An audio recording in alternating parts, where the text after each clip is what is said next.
If you've been in business for more than 5 minutes, you probably heard advice like, done is better than perfect. You need to be everywhere on social media. Hustle harder. Automate everything.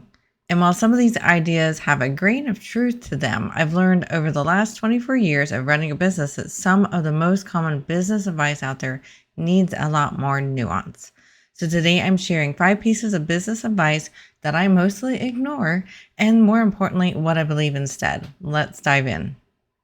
Struggling to turn website traffic into real sales?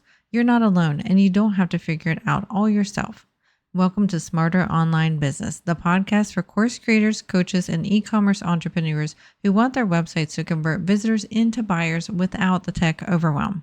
I'm your host, Carrie Saunders, a website strategist and conversion expert with over 20 years of experience. Each episode delivers simple, proven strategies to help you generate more revenue and make your website your smartest sales tool. Welcome back to the show. Today I'm talking about the, typical business advice that's out there and which one of those do I ignore and what do I do instead? So first off, the one that drives me crazy is you need to be everywhere on social media. I built this business without any social media and with referrals and word of mouth. You simply don't have to be everywhere. There are so many people in this world. You need to focus on what works for you. You can't be fully present everywhere. You can't create quality content everywhere, and you can't maintain your sanity everywhere. We don't want to be on 10 different social platforms. So what I do is I like to choose the platforms that I use and enjoy first. And then if you need to add another platform in where you know your audience is, if they don't actually resonate on those platforms. So I want you to choose 1 or 2, maybe at most 3 social platforms, depending on how long you've been in business, to concentrate on, to focus on. I don't personally focus on Twitter/X. I just don't really enjoy it. I also don't focus much on Instagram. It's just another platform I don't really enjoy. I don't like using it. So I focus on the ones that I do enjoy. I enjoy Facebook. I enjoy LinkedIn. I'm enjoying Substack as of recently. I also do this podcast. I love reaching you guys via a podcast. So even though that's not social media, it's another way to outreach. So think outside the box. You don't have to be on all the socials at all the time. Just be consistent where you enjoy and where your audience is too. It's so much better to show up in a few places really well than poorly in all of them. And then advice number 2, done is better than perfect. Okay, so this is true in some cases, but in some cases it is not. So this one's partially true. Perfectionism delays launches, creates procrastination, and causes overthinking. So we need to balance this piece of advice. There are some examples where, done is better than perfect does not work at all. E-commerce launches, that has to be pretty much close to perfect before you can launch. Payment processing, that needs to be working. Engineering projects, I have 2 degrees in engineering. Those have to be, done right. Maybe not necessarily 100% perfect. There's never any 100% perfect, but they need to be done right and to our best ability. Security is another one of those where we have to be as perfect as possible there.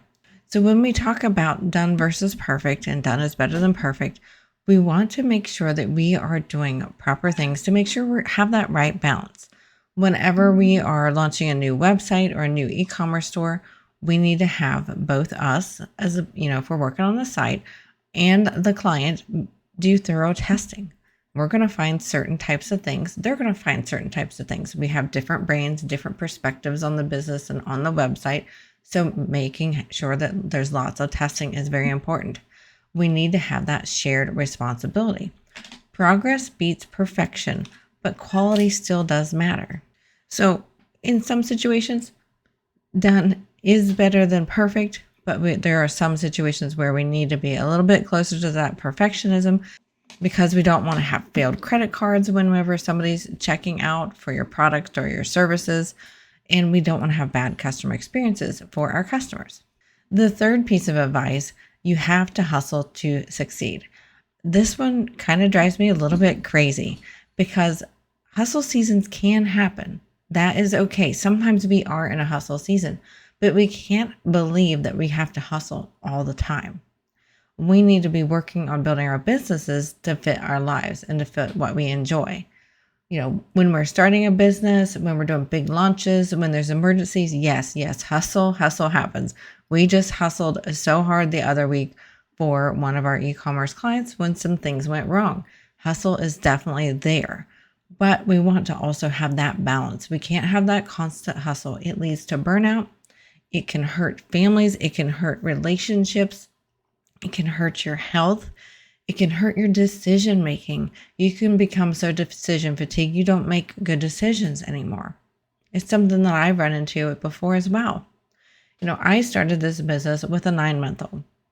My oldest was 9 months old, and I accidentally started the business helping an old high school, friend's mom with her store and getting it online. I raised 3 kids in the beginning of this business. We quickly had a few more kids. I had to learn boundaries for myself, for my kids, for our employees, for our clients. You have to learn those boundaries so you don't feel like you're hustling all the time. There was a point in time where I would work from about 9 to 5. Then it would be kid and family time. And then from about 9 p.m. to midnight, I was working a lot, pretty much 12 hours a day. I enjoyed what I was doing, but it was a bit much. It took a lot for me to get out of that. It became a habit, to get out of that habit. Now I have the boundary. I do not work on weekends or after hours, after business hours, unless there's actually a client emergency. I do not mind at all helping a client when there's a true emergency after hours. But I had to, create that boundary. I'm not checking business email after hours. I'm not checking business email on the weekends unless I know I need to be looking out for some, potential issue. Maybe we've launched a client. I want to just double check everything's going well. So I don't generally even sit at a computer. So if you can believe that, I'm on a computer all day. I love computers. My degree is basically computer engineering. It's electrical engineering with a computer engineering specialty. And I love computers. I love technology. I love all the things. But I've gotten to a point I cannot sit at a laptop or a computer in the evenings or on the weekends unless I'm gaming with my kids. Occasionally, if I'm building up something new for our business, I'll be excited about it. Sure, I want to work on it some on the weekend. And if we don't have any family things going on, sure, I'll do that. But it's not my norm. That's my exception now. So we want to make sure we have that balance there, because business should support your life, not consume your life. Piece of advice number 4, the cheapest option saves money. This is a big gotcha. For example, you might get the wrong developer by going with a cheaper option. You might get the wrong website platform, whether it's for e-commerce or course creator or coach platform. You might get the wrong platform because you went with the cheapest one. You might get a whole bunch of technical debt. You get the cheapest one here and the cheapest one there, and next thing you know, you have 10 different platforms. You have to work together and make them all operate together. You might have to redo projects. We've had clients come to us where they went and got the cheapest developers. Most of the things didn't work. Lots of things were broken, and we had to fix it.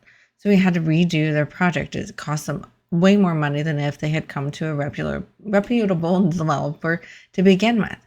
So sometimes the cheapest option isn't the best option. Think about it when you go buy products in the store. I tend to buy not necessarily the cheapest option, not always the most expensive. I don't think the most expensive is always the best either, but I try to find the right price point, the right balance for fit. Whenever you pay a little bit more money for something, generally it does last longer. It may even last years longer. It's similar when we're working with our business and with our websites. We don't want to necessarily always go with the cheapest option. Sometimes it is a good option, but sometimes it's really not the best fit. It's going to cost us more money in the long run. And so I'm always looking at value over price to make sure it is the best fit for us or for our clients. If we're helping our clients make decisions, we just want to make sure we're evaluating all aspects of something, not just the price. And then the last piece of advice is automate everything, especially in the, nowadays with all the AI that's coming out at the, as of this recording, automation can be very, very amazing. But if you go too far, you're going to lose personal connection. You're going to lose intentionality. You're going to lose relationship building. Relationship building is key with businesses. So some examples of some good automation are like reminders, onboarding of clients, repetitive tasks. When you're using e-commerce, doing like the checkout emails and everything that automates that comes out of that. But bad automation can include everything customer facing beyond that. For example, there are quite a few different automations for sending direct messages in Facebook or Instagram or things like that. Sometimes those are good, but when you overuse them, that can then really degrade your customer relationship. It does a few things. One, the end customer feels like they're just kind of talking to a robot and nobody's really over there, and it kind of feels like the cold shoulder. But two, you also lose that human connection of understanding what their pain points and their needs are. So when we don't humanly interact with our clients or with the people who are buying our products or services on our website, we lose what is going through their mind, what they need. We lose touch with them. So it's really hard to serve them if you don't know what's going on with them. So for example, we have our Course Creator Suite, which is our white label version of Go High Level. We have some wonderful people in there, and it has some automations to it, but it also has a human connection. I get on phone calls several times a month with the community to make sure their questions are answered. I also jump in the community, and the team jumps in the community to answer their questions in there as well. Now, sure, we could have some of those questions automated. We could create some sort of chat GPT bot that would answer their questions, or I could even use Go High Level itself and train it to answer their questions. But we all know that whenever we start using a chat bot and it's AI, we can get so frustrated, especially if it's not done right and doesn't escalate to a human quick enough. So I want you to think about not how can I get things done fast, but we have to balance that human connection. How do we get things done well and correctly as well? So automating everything doesn't necessarily be the best piece of advice. We want to leave that human connection in there when it's necessary, when it makes sense, and when we would lose something if we didn't. So my general rule of thumb is that we need to automate processes, things that we're going to repeat often. But human relationships, we don't want to automate those. So just remember, just because something can be automated doesn't necessarily mean it should be. So these are just some of the top 5 that come to my mind when writing this podcast episode. And I just want to reiterate that the one thing I've learned in the past 24 plus years in business is that most advice isn't completely wrong. Like we've talked about in detail with each one of these. It just needs context. It needs some more information behind it, because businesses are built by real people with real goals, real families, personalities, and priorities. And what works for one person may not work for another. And if you've enjoyed this episode, I'd love to hear from you. What's one piece of business advice you decided to ignore? You can send me a message right in your podcast app. There should be a Text Carrie link when you're looking at the description of this episode. You can also connect with me on social media too and let me know. Send me a message. I'd love to hear. I'm most frequently on Facebook, followed by LinkedIn. So I want to give you a few action items, a few gut check items. I want you to ask yourself, what business advice am I following simply because everyone else says I should? Does it actually align with my goals? Does it support the business and life I want to build? Because sometimes the smartest thing you can do is question conventional wisdom. This is something I've done most of my life. I'm an only child. It's kind of in my nature, but I do tend to question conventional wisdom and make sure it fits me and fits my life and fits our environment and our family and our employees. Business advice can be incredibly helpful, but remember, you don't have to follow every trend.